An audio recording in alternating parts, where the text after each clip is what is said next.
Welcome to Good Day, Oklahoma. I'm Wayne Stafford. I'm Alexis Young, and we know today and tomorrow will be warmer than usual, but when will it get cold? That's probably what a lot of people are wondering. When is winter, right?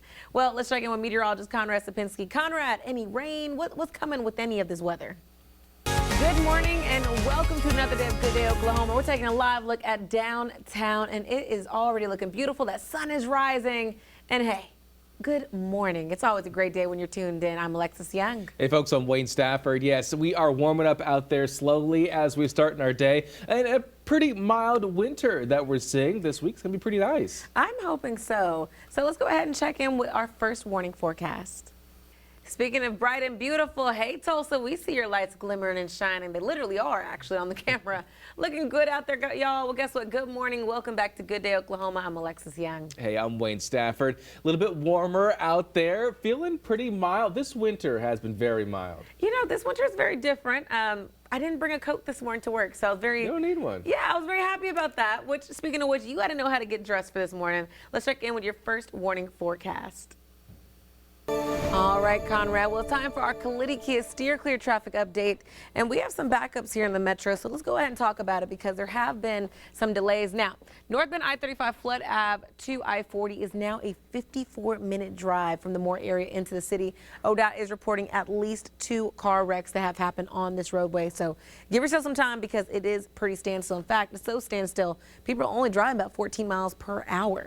Meanwhile, if you're going to take State Highway 37 to I-40, this is a 27-minute drive. People have started to speed up a little bit earlier. It was kind of similar to what we saw on I-35. People are now driving about 28 miles per hour.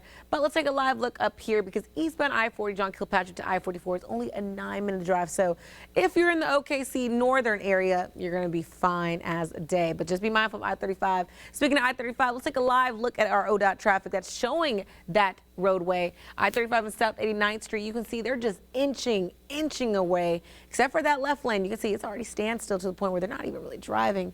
So just be mindful. That's your steer clear traffic update. Thanks, Matt. We'll turn to continuing coverage. We're getting new details from the National Weather Service, who was releasing their preliminary report on the tornadoes that we saw on Thursday morning.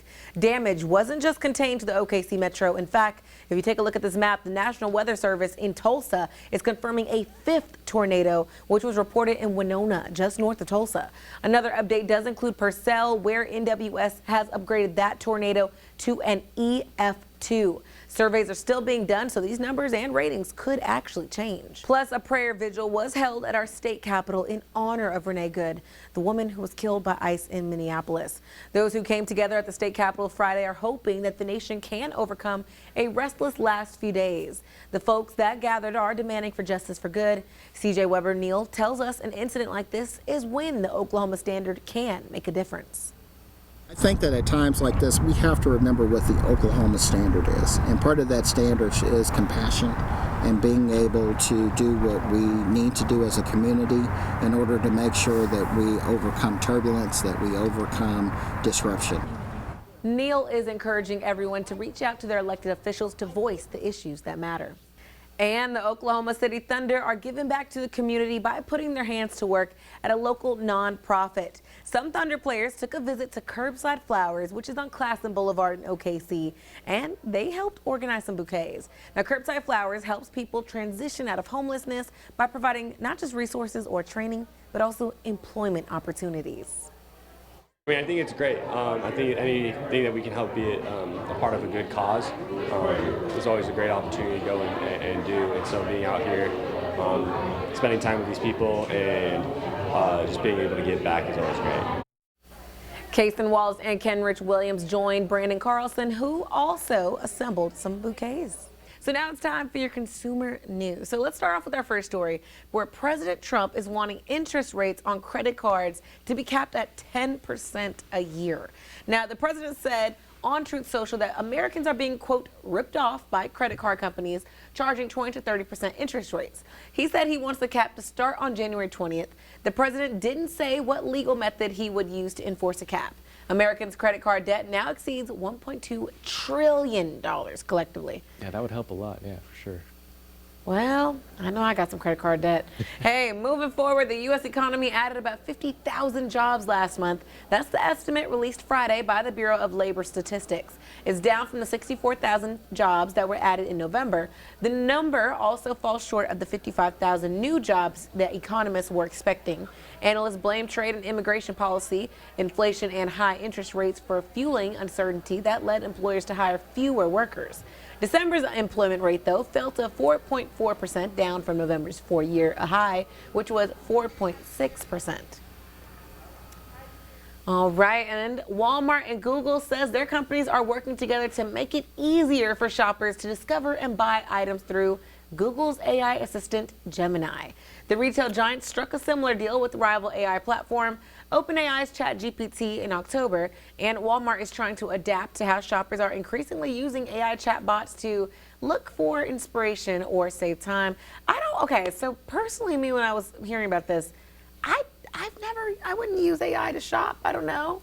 Well, I feel like I'm like one of the last few people on earth who just go to the store and kind of randomly look around like, all right, what do I need?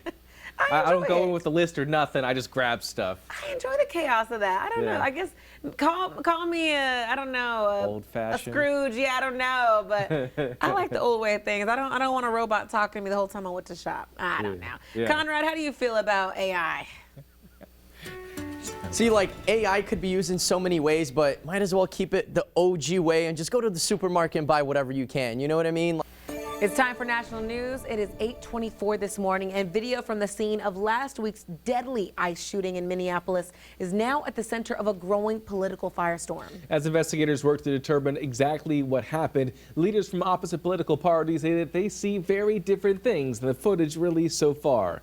National correspondent Kayla Gaskins has more from Washington.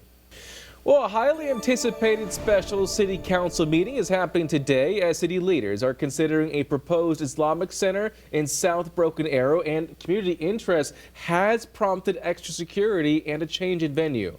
Good Day Oklahoma's Jaya Brown is live at Broken Arrow City Hall. And Jaya, if someone was attending this, what can they expect? While the Thunder have been dominant all year long, the Spurs have just been our biggest competition all season, winning 3 matchups so far this season against us. So for a closer look at tomorrow's matchup against the Spurs, let's turn things over to sports reporter Colby Daniels. Happening in your community, the Route 66 Capitol Cruise is trying to go down in the Guinness Book of World Records as having the largest car parade ever.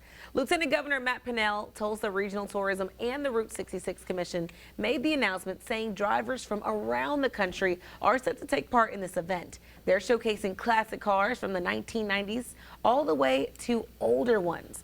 Tulsa Regional Tourism says this marks a big milestone for T-Town, potentially even boosting the economy.